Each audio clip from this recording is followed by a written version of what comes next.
to the place in the middle of the sun. And we'll sing this song, sing it one by one. Hey guys. What's going on? Thanks for tuning in. We have a really awesome show for you today where we welcome Dr. Robert Enright and we talk about forgiveness. And I want to read his full professional bio because it is quite impressive. Normally, we try to keep these short. This one's going to be a little longer, but you're going to want to listen. Dr. Enright holds the Aristotelian Professorship in Forgiveness Science within the Department of Educational Psychology at the University of Wisconsin-Madison. He's a licensed psychologist and co-founder of the International Forgiveness Institute, a not-for-profit organization dedicated to the dissemination of knowledge about forgiveness and community renewal through forgiveness. And the really exciting thing is he's really just the unquestioned pioneer in the scientific study of forgiveness, having published the first empirically based journal article on person-to-person forgiveness in 1989. And he's been called the forgiveness trailblazer by Time magazine and is often introduced as the father of forgiveness research. And you'll know why when you listen to today's show and obviously having heard his bio, but Robert has a lot of extensive knowledge in this that you will be able to apply to yourself and your relationships. Yeah, he does give us a great foundation of walking through the process of forgiveness. So maybe you're struggling with forgiveness in your relationship or friendship. This episode is a great place to start, and then followed by all of his blogs, and he's written a couple books on forgiveness. So we hope you guys check it out. As always, thank you so much for tuning in, for sharing the podcast with your friends and family, for leaving us those reviews. We appreciate it. And if you have a chance, check out our website, idpodcast.com, where we have a ton of free resources, over 300 episodes, and the link to our online course, Spark My Relationship, where you can get $100 off the course. So we hope you guys check out the website and enjoy today's episode.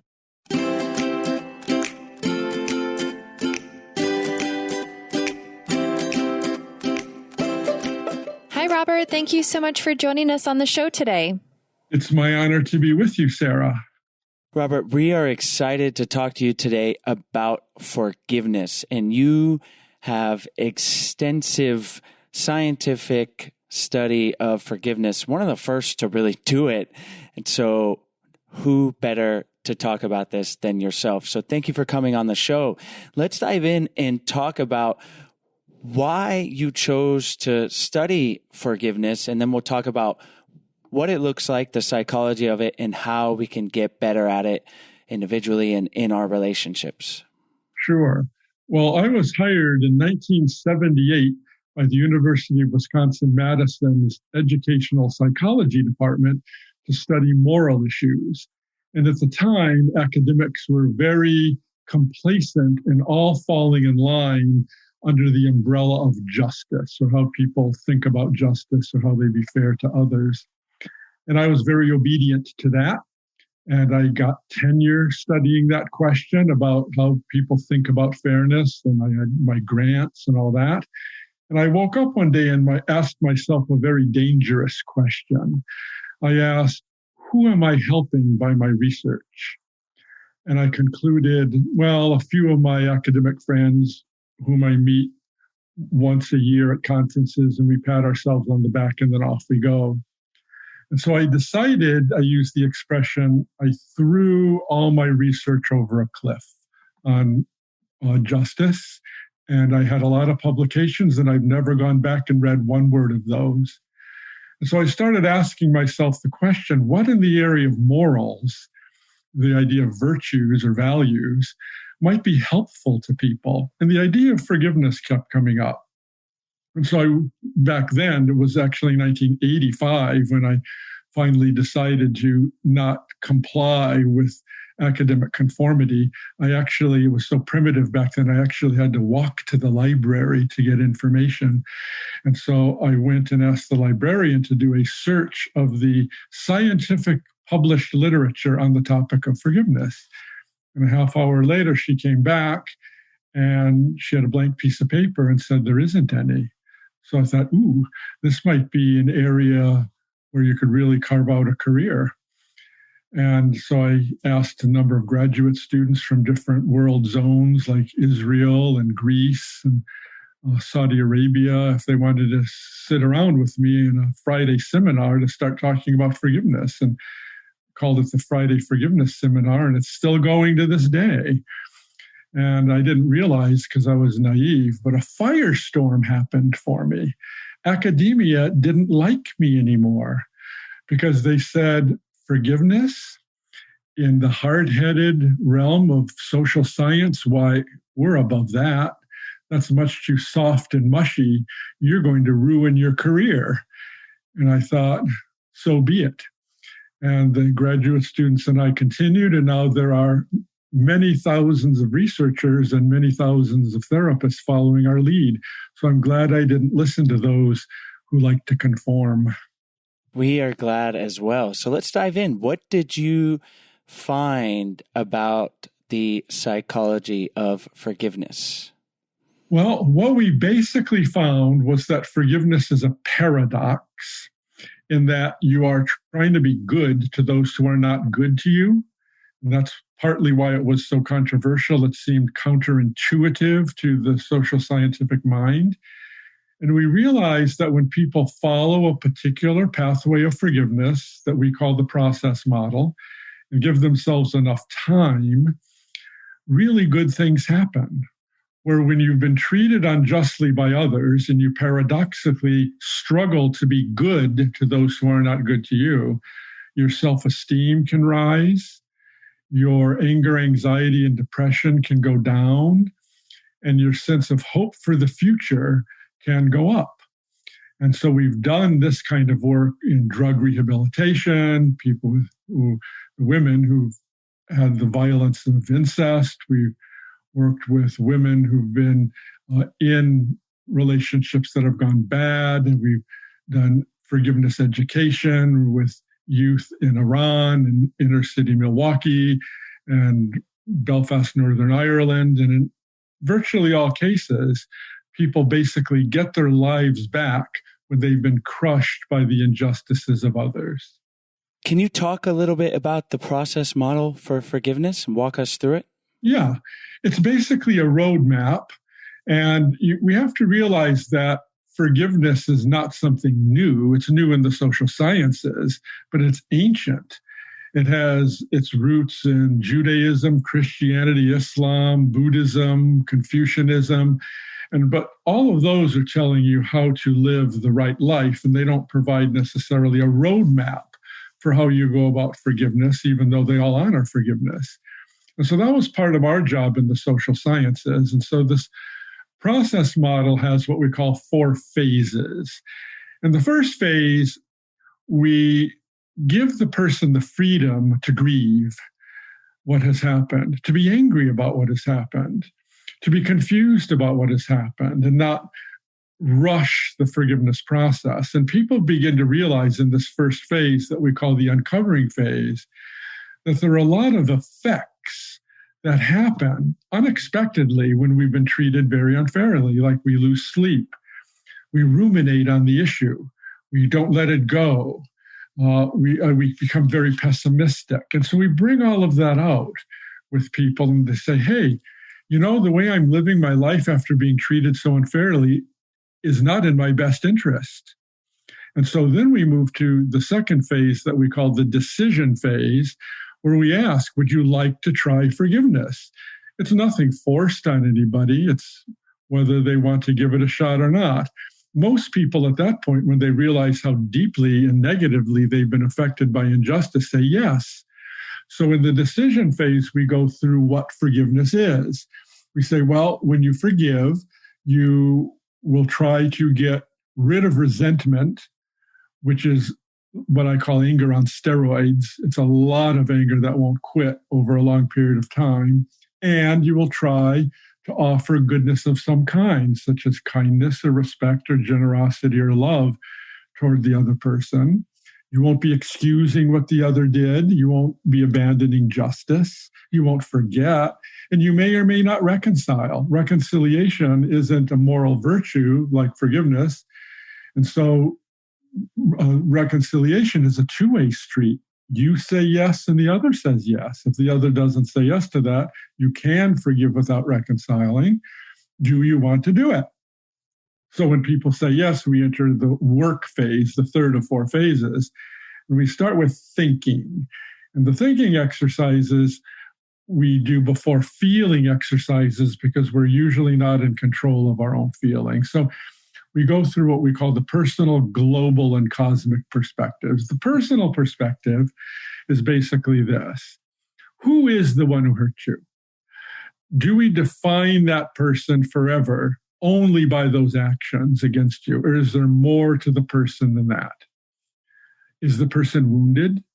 Out of the person's own woundedness, did they wound you? And so we look at the history of the one who hurt you. And oftentimes the one who hurt you, if it's grave, oftentimes has grave wounds from others, maybe from childhood. And now they're dumping the truck onto you. And so we see the person not as evil incarnate, defining that person only by what they have done, but we see a wounded person. That's the personal perspective. And the global perspective asks about to see if you can see the shared humanity you have with the other, the unconditional worth you both have, because you're both special, unique, and irreplaceable in this world. Look at your DNA. There's never a person like you ever. Never will be once you die. Same with the one who hurt you. If you cut, you bleed. If the other cuts, the other bleeds. And you're both going to die one day. So we see a shared humanity, a common worth, an unconditional worth, what we call an inherent built-in worth that isn't earned. So we put those two together where you see a wounded person who shares a lot with you. And then we, depending on the person's worldview, we may enter into what we call a cosmic perspective or a transcendent or a spiritual perspective, but not if a person doesn't have a spiritual view. But if the person does, for example, let's say you're working with someone who comes from a Judeo-Christian perspective, we ask this: is it true or not that you have been made in the image and likeness of God? That's in Genesis 1, and it's repeated in that very chapter. And, oh, yeah, okay, I'm made in the image and likeness of God. And so we have a little drum roll, please. And we ask, well, is it true that the one who hurt you is made in the image and likeness of God? So when we put all three perspectives together, we see much more broadly than we're used to seeing. And we see the person is wounded, sharing a common humanity, and both made in the image and likeness of God, loved by God. And then we say, then who is this other person? And when we start seeing that, we begin to see what I call movement of the heart. Leaving a little tiny bit of compassion toward the other starting to emerge naturally without forcing it. And a compassion is to suffer along with the other. And then still in the work phase, once the person gets strong enough, we say, are you willing to bear the pain of what happened so you don't throw the pain back to the other person, which is quite heroic, actually, because you're not taking the eye for an eye anymore.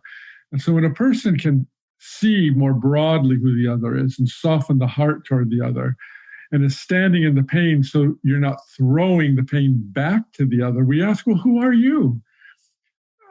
I mean, think about that. You're standing in pain for another person. Who are you? And the self-esteem starts rising at that point. And then when they're strong enough to bear the pain, we ask, and this is getting at the moral virtue nature of forgiveness. Now we say, are you willing to give a gift of some kind to the one who hurt you? See, that's what got me into all the trouble in the first place in academia. Giving a gift to the one who hurt you, well, that's absurd. Well, no, not if you're practicing forgiveness. You might give a smile or a return phone call. If the person's deceased, you might contribute to charity in the person's name. And that's the paradox of forgiveness, where you're giving where the world would tell you not to. And then we end up with the fourth phase, or the discovery phase, where we start to see new meaning in what we've suffered. what usually happens here when people go through the work phase is they become more sensitive to the suffering of others. They're attuned to it with their spouse, they're attuned to it with their children, with their coworkers, not necessarily the one who hurt them. And so they see that this suffering was not for nothing. And then people develop a new purpose in life. For example, one gentleman with whom I worked is in prison for life. And he said, I'm not going to get out, but my task now in prison is to help alleviate the resentments of those who are in prison with me. And so he's being a conduit of good, a healer within prison. And near the end of this discovery phase, what we tend to find is what we find scientifically. People are released from the emotional prison, where the anger, anxiety, and depression go down, the hope and the self-esteem rise as the person forgives. The person gets one's life back. Well, thank you for laying that all out so beautifully. I know a lot of work went into developing those phases. What would you tell someone who is stuck in a phase? Maybe we could start with just phase one of freedom to grieve, and someone's angry, and that's good. But what if we're just staying angry and we can't go into the decision phase in phase two? Well, that's okay. See, we have to give people permission for that. We have to give people permission to be who they are. Sometimes that anger phase can last for weeks after the person comes to say, look, I need some help with this. And that's not at all dishonorable, because being treated unjustly can lead to these wounds that people literally can carry to their grave.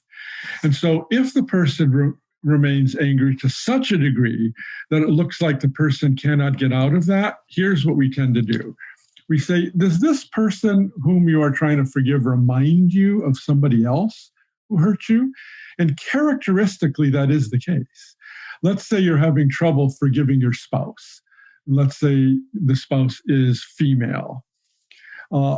Oftentimes, what happens when the one trying to forgive the female spouse stays very angry and entrenched in that, the spouse, the female, is actually reminding the forgiver of the mother, one's own mother, and how one grew up. So every time you look at your spouse, you are reminded of your mother, and that anger wells up. And so you're not getting unstuck from your spouse. So we say, hold the phone here. Let's not continue forgiving your spouse. Let's take some time out and forgive your mom first. And that could take months. And once one forgives mom, now one looks at one's spouse, that anger doesn't tumble into that relationship. And the person now can much more freely go ahead into the decision phase with the spouse. It's rare, but when it happens, we definitely have a move to make to free the person of that anger. But before we continue on, we're going to tell you about today's sponsors. Today's episode is brought to you by BetterHelp. Nowadays, it is definitely okay to talk about our mental health and happiness. We are not meant to keep everything inside, and therapy truly helps. But what is therapy exactly? Well, it is whatever you want it to be. Maybe you're struggling in your relationship, or maybe you are super happy, but you want to be proactive in your relationship and look for some tools that might help you in the future. Or maybe you just feel overwhelmed with life and need someone to talk to. Whatever you need, don't be ashamed of normal human struggles and start feeling better today, because you deserve to feel happy. And now you don't have to worry about finding an in-person therapist near you to help. BetterHelp is customized online therapy that offers video, phone, and even live chat sessions with your therapist, so you don't have to see anyone on camera if you don't want to. It's much more affordable than in-person therapy, and you can start communicating with your therapist in under 48 hours. Join the millions of people who are seeing what therapy is really all about. This podcast is sponsored by BetterHelp, and our listeners get 10% off their first month at betterhelp.com/ido. That's BetterHelp, HELP.com/ido. Today's episode is also brought to you by Bev. Bev is a female-first canned wine brand that has 0 sugar, 3 carbs, and only 100 calories per serving. Too good to be true, huh? My go-to summer drink for the last few years has always been hard seltzer. But when I was introduced to Bev and started drinking that, it is officially my go-to beverage for all things summer.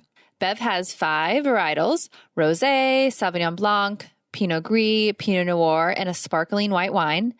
I, of course, tried all of them, but my favorite is the Sauvignon Blanc. It's actually the ones that I brought back here to Costa Rica, so Chase would be able to try them too. What I love about it is it's fruity yet dry with a hint of crisp green apples and light fresh citrus. And it even has a little fizz in it too. It's super refreshing and definitely, like I said, going to be my go-to summer drink. And the best thing about being in a can is that it's perfect by the pool. It's easy to transport to the beach or drink in the park. Don't drink too much in the park with the kids. Only if it's Bev, though. Drink as much as you want. You don't need to pack that wine opener that, you're probably always forgetting. And the cans are colorful and fun. And of course, it's delicious. Each can is a glass and a half of wine, which, like I've shared before, is the perfect amount for me. And then you don't have to open a whole entire bottle, which I often do, and then half of it goes to waste. So, and Bev ships straight to your door. So shipping is always free. We've worked out an exclusive deal with our listeners where you'll receive 20% off your first purchase plus free shipping on all orders. In addition to my favorite, the Sauvignon Blanc, I highly recommend their newest sparkling rosé, Bev Glam, or try their best-selling Ladies Night Variety Pack for all of their refreshing varietals. Go to bevdrink.com/IDO or use the code IDO at checkout to claim this deal. That's drinkbev, drinkbev.com/IDO. For individuals who are in a romantic relationship, can they engage their partner in this process of forgiveness? Obviously, it can be done kind of on your own, but how much of it is collaborative or could be collaborative? Ideally, it should be collaborative. One of the goals of forgiveness is reconciliation. But because we don't have control over the other's behavior and will, it doesn't always happen. But a major goal of forgiveness is to give your hand to the one who fell into the pit and say, here, take my hand and come up to a higher level so we can be equal again in how we treat one another. Some people try to bite your hand off when you do that. Others will willingly take it and say, thank you. And so it's very important that forgiveness be entered into mutually. But again, it's a free will decision. Both have to willingly say yes to that. And when they do, truly beautiful things can happen for relationships, far greater than people might imagine when they don't have forgiveness on the table for discussion, which sadly doesn't happen enough. Have you found in your research that when there is reconciliation, that those relationships are even better, or people's self-esteem is even stronger than if it was just the forgiveness aspect of it? Well, we don't know the answer to that because forgiving can be so idiosyncratic. But we do know that when people do practice forgiving together, where they both forgive and both seek forgiveness, it's not just forgiving, but seeking forgiveness, very good things happen. We haven't done comparative studies, so I can't really answer that question, Sarah. But we do know that people can get the relationships back, not just their individual lives back. But then the lesson learned is keep doing that, even for the small things, so that if there's a big thing that they have to climb the mountain to forgive, let's say infidelity, for example, which indeed can be overcome through forgiving and seeking forgiveness. Continue that when you forget to bring home the milk when you promised you would, or you're having a bad day. keep the forgiveness process alive in the family. What would you tell someone who is in phase 2 and they're working to get rid of resentment and they're just really struggling? They're really struggling to not hold that. And let's say in the context of a romantic relationship, what are some things they can think about to work through that feeling? The big motivation in the beginning is how your inner world is progressing in this life. In other words, as an analogy, if you're in a stormy sea and you're drowning and I throw you a life preserver, you're going to grab that. You're going to be very thankful for that. You're not going to worry about what the stock market is doing today or what you're going to get for your birthday. You want that life preserver. And it's the same thing here when someone is in a rocky relationship and is stuck for the decision phase. They need the life preserver. And that's why we ask, well, how is life going for you now? And if the person says, I'm tired, I'm discouraged, my hope is down, we say, we do have a life preserver for you. And it's been empirically tested, and it's called forgiveness. Would you like to try it? Virtually everybody does. I actually can't remember in any of our studies where someone said, well, I hear what you're saying, but it's not for me. That's never happened. And we've been doing this work for 36 years. So the life preserver theme seems to work well when people are drowning in their own sorrow, their own depression, their own anger. And that's something you can kind of ask yourself of like, hey, let me grab on to this life preserver. I've been feeling a ton of resentment towards my partner. That's kind of the self-talk. Yep, that's the self-talk. I need that life preserver. Sometimes people need a friend or a therapist to remind them that there is such a thing as forgiveness. Because honestly, the tragedy of forgiveness for me is it has not been given enough emphasis in families or communities at all, when it really is curative for relationship problems and mental health issues. It has not been given what it deserves. Can you talk a little bit about what people go through when they choose not to forgive and what that can do to somebody? Yes. See, we can actually chart that through what we call our control groups. Because when we do our studies, we randomize people into the experimental group where they go through this map of forgiveness that we call the process model. And the control group doesn't do that yet. But then eventually we do give the control group the forgiveness work after the experimental group ends. Here's a classic example of that. Suzanne Friedman, who's now a professor at the University of Northern Iowa, did a very courageous study of incest survivors for her doctoral dissertation at our University of Wisconsin-Madison.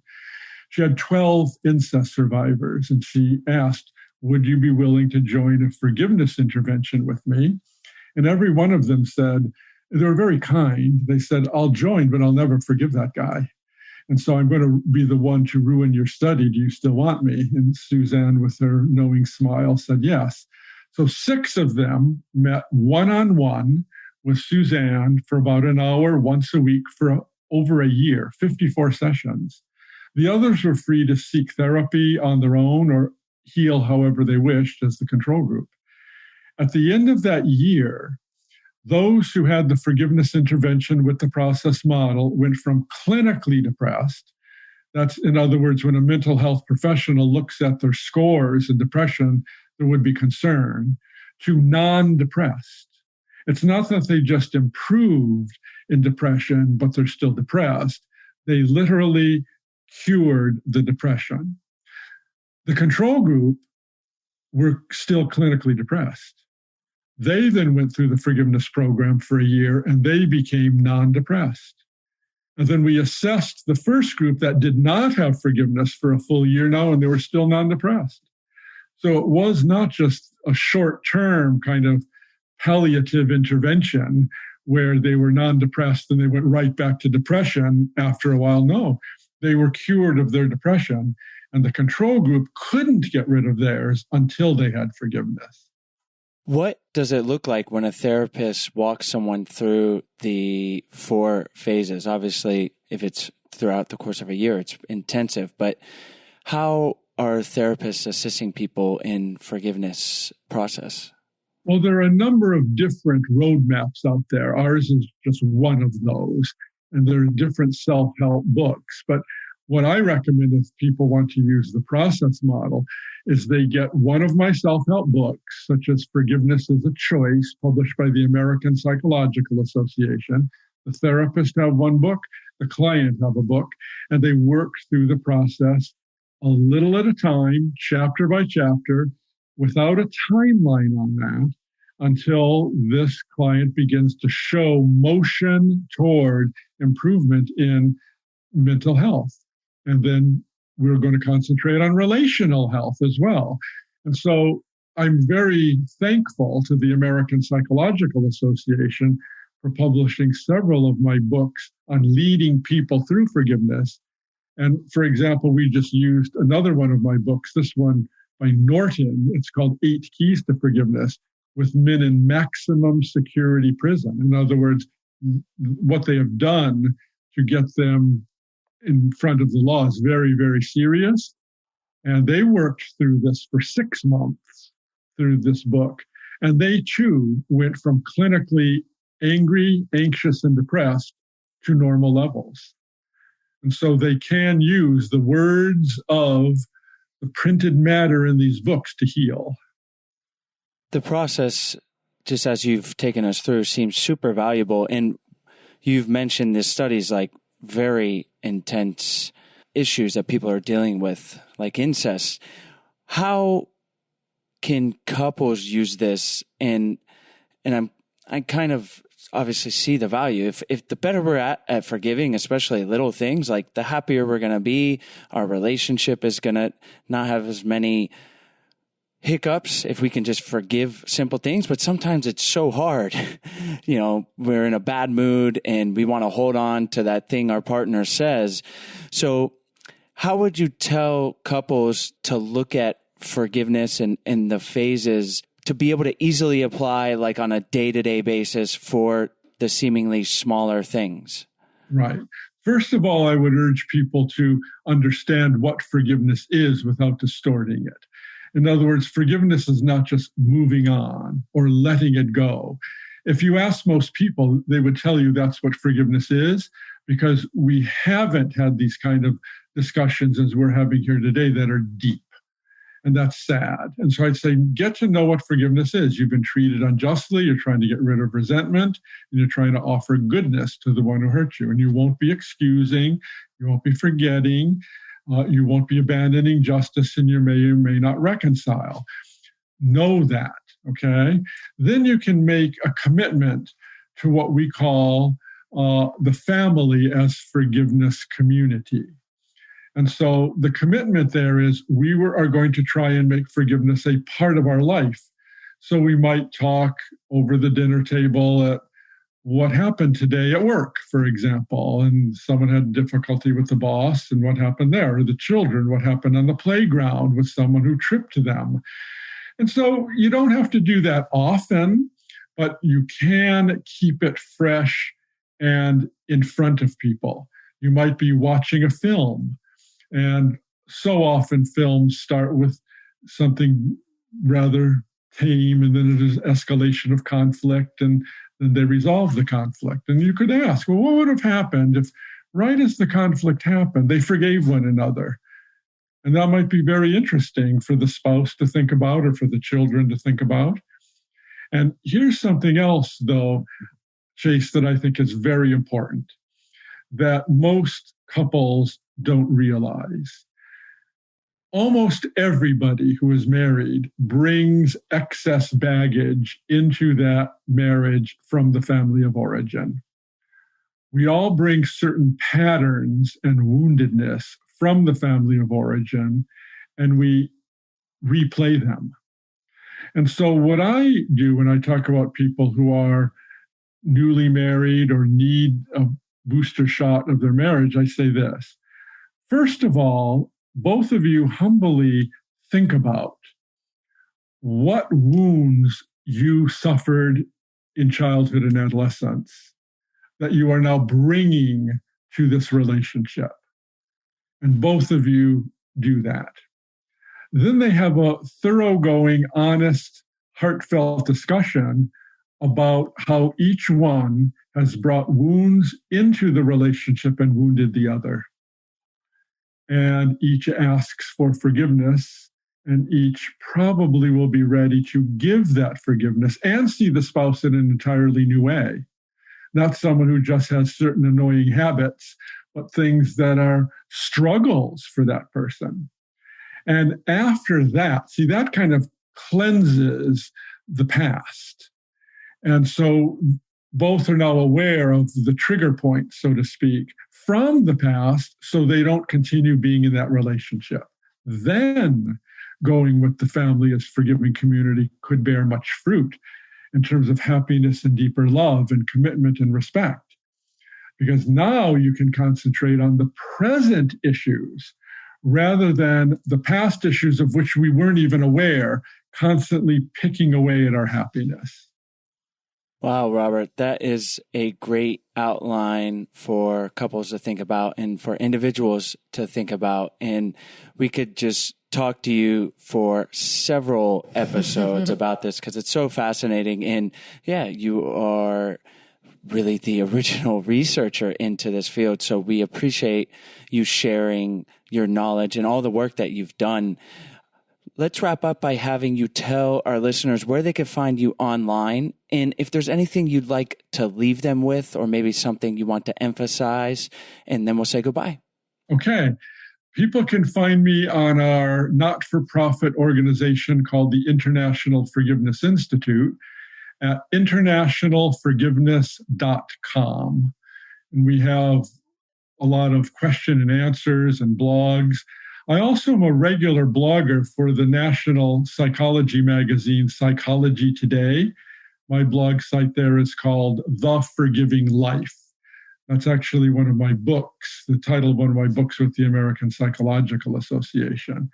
And I would like to leave your listeners with one thought about what I call legacy. Usually when we use that word, legacy usually means what physically do you leave to others when you pass away, like your rocking chair or your bank account. I'm now talking about the abstract or the intangible of anger or love.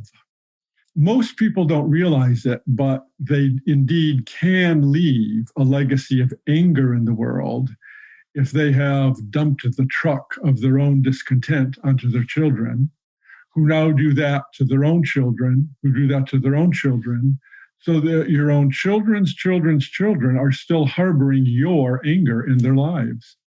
But if you can learn to forgive, cleanse yourself of that anger, and now approach others more with seeing their own suffering and offer them love in place of that anger, you know, your love could be inside of your children, who pass that love to their children, who pass the love to their children, so that when you are no longer in this world for many, many years, even 100 years, your love could be alive and well in the hearts of those who've come after you. And so forgiveness basically brings us to a crossroads where we can go to the one side where we keep angry and make others angry, where they inherit that, or we make the radical, heroic turn to forgiveness and love, loving others who not necessarily deserve it because of how they've treated us, but paradoxically we do it nonetheless. And the love lives on in our children's children's children. Which would you choose? Well, that's so beautiful. Thank you for leaving us with that as parents. I know it's both very important for the legacy that we leave with our daughter Stella. So thank you so much for ending us with that. And we'll have the links to your books and your blog in the show notes and in the podcast description. And thank you again for taking the time to come on the show. It's been my honor. Thank you, Sarah and Chase, for having me. Thanks so much for tuning in to today's show, guys. As always, the links will be in the podcast description as well as on the show notes on our website at idopodcast.com. And while you're on our website, we hope you guys check out our free 14-day Happy Couple Challenge. It's a challenge where we send you a daily email for 14 days with easy, doable challenges to help strengthen and improve your relationship. And it's honestly just a whole lot of fun to do with your partner. It's something new, and we think you guys will really enjoy it. So check it out. And while you're on the website, there are tons of free resources, as well as more information about our online course, Spark My Relationship, where our listeners can get $100 off. So check that out. You can go directly to the course website at sparkmyrelationship.com/unlock, and that's where you can get the $100 off. So thank you guys for tuning in, and we'll see you next week.